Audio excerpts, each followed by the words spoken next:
লিখুত্তাতিল মানহাজিস সালিম ফি ফিলিল ইবাদাত।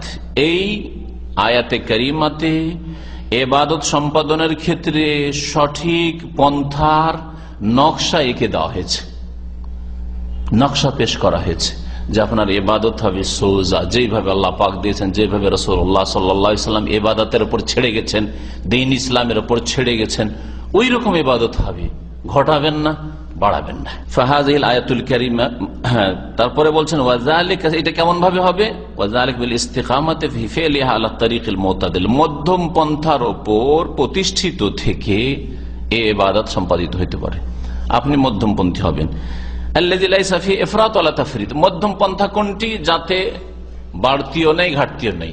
ইফরাত মানে বাড়াবাড়ি করা, বাড়াবাড়িও নেই, আর তাফরিত মানে ঘাটতি, ঘাটতিও নেই। আপনি 3 ওয়াক্ত পড়েন, 4 ওয়াক্ত পড়েন না, 5 ওয়াক্ত পড়েন না, বা 5 ওয়াক্তই পড়েন কিন্তু মসজিদে যান না, জামাতে যান না, হ্যাঁ, বিলম্বে গিয়ে নামাজ পড়েন, কখনো প্রথম জামাত পান না, প্রথম জামাত ধরবেন না, ওই দ্বিতীয় জামাত, তৃতীয় জামাত, এইরকম নয়। নামাজে যেন ঘাটতি না হয়, শুধু নামাজের জীবনের প্রত্যেকটি ইবাদতের ক্ষেত্রে ঘাটতিও না হয়। রোজা রাখছেন কিন্তু রোজার অবস্থা বিভিন্ন রকমের গুনাহ, যেসব দিয়ে রোজাকে কমজোর করে দিচ্ছেন, তাহলে ইবাদতে ঘাটতি আপনার, ইবাদতে বাড়াবাড়ি, বাড়াবাড়ি এর চাইতে সূর্য ডুবে যাচ্ছে তারপরে ইফতার করছেন না, বাড়াবাড়ি। এরকম বহু উদাহরণ হইতে পারে।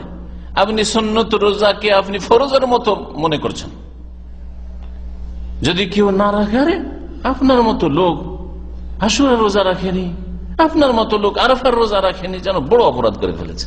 তাহলে আপনার মধ্যে গুলো বাড়াবাড়ি আছে।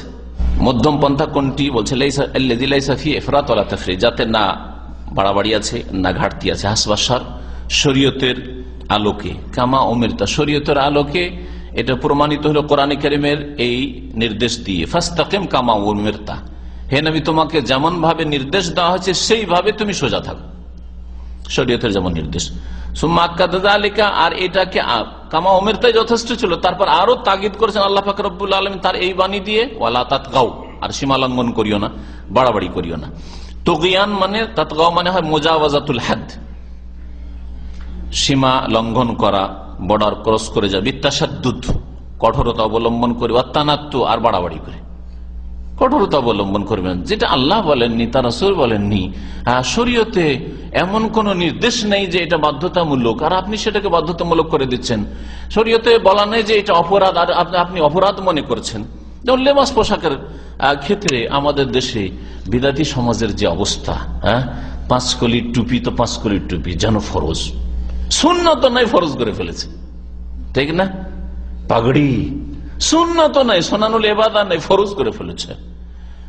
তারপরে আপনার লেবাস পোশাকের ক্ষেত্রে পাঞ্জাবি যদি সাইড খোলা থাকে অপরাধী, অথবা শার্ট প্যান্ট পরে ইহুদি নাসারাদের পোশাক, এইরকম মন্তব্য এক শ্রেণীর সংকীর্ণ চিন্তাধারা যেসব মোল্লারা রাখে, মৌলভী সাহেবরা রাখে, তাদের এইসব কথা শোনা যায়, তাই না? প্যান্ট শার্ট পরে দাঁড়িয়ে পেশাব করে ইহুদি নাসারাদের মতো। তার মানে দাঁড়িয়ে পেশাব করা যে কত বড় অপরাধ, আর প্যান্ট শার্ট পরা যে কত বড় অপরাধ, কত বড় অপরাধ করলো এগুলোকে। টাকনা নিচে হারাম পড়ছে, ওইটা অপরাধ না, আবার বিদ্যার্থীদের ওইগুলো নজরে আসে না। রাসূলুল্লাহ সাল্লাল্লাহু আলাইহি ওয়াসাল্লাম হাদিসে যেগুলো অপরাধ বলা, সেগুলি অপরাধ কখন আলোচনা করে না এরা। কোনদিন শুনেছেন তাদের কাছ থেকে যে মাস ফালা মিনাল কাবাইন মিনাল ইজারে ফিন্নার, টাকনা নিচে কাপড় গেলে জাহান্নামে যায়, এসব বক্তব্য কখনো শুনেন নাই। যদি কি অহংকারের সাথে কাপড় ঝুলিয়ে বেড়ায়, তো আল্লাহ তার দিকে রহমতের নজর দেবেন না, শুনেছেন কখনো? এই ধরনের বহু জিনিস রয়েছে। তাহিয়াতুল মসজিদের গুরুত্ব কখনো শুনেছেন তাদের কাছে? মাগরিবের আযান ইকামতের মাঝখানে যে সুন্নত নামাজ এইভাবে আছে, নবী সাল্লাল্লাহু আলাইহি ওয়াসাল্লাম সাহাবারা পড়েছেন, কখনো জীবনে শুনেছেন? বিরোধিতা করতে শুনেছেন, তাই না? যেগুলি আছে সেগুলি কখনো শুনবেন না। দাঁড়িয়ে পেশাব করার বৈধতা শরীয়তে আছে, আর দাঁড়িয়ে পেশাব করা কি বানিয়ে দিল? ইহুদি নাসারাদের কাজ, মুসলমানের কাজই নয়।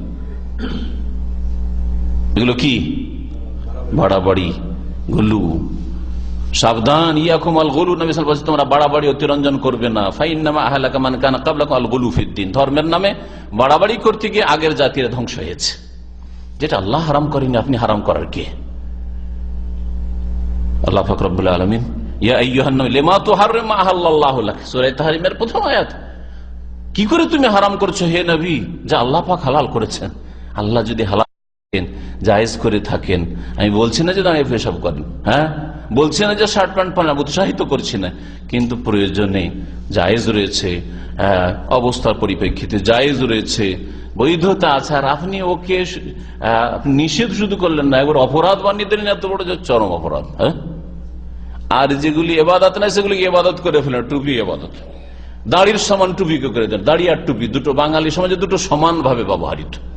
হ্যাঁ, দাড়ি টুপি নাই কেমন ছেলে, মানে দাড়ি আর টুপি সমান, অথচ আসমান জমিনের পার্থক্য দাড়ি টুপিটা। হ্যাঁ, দাড়ি ওয়াজিব, দাড়ি ইসলামের পরিচয়।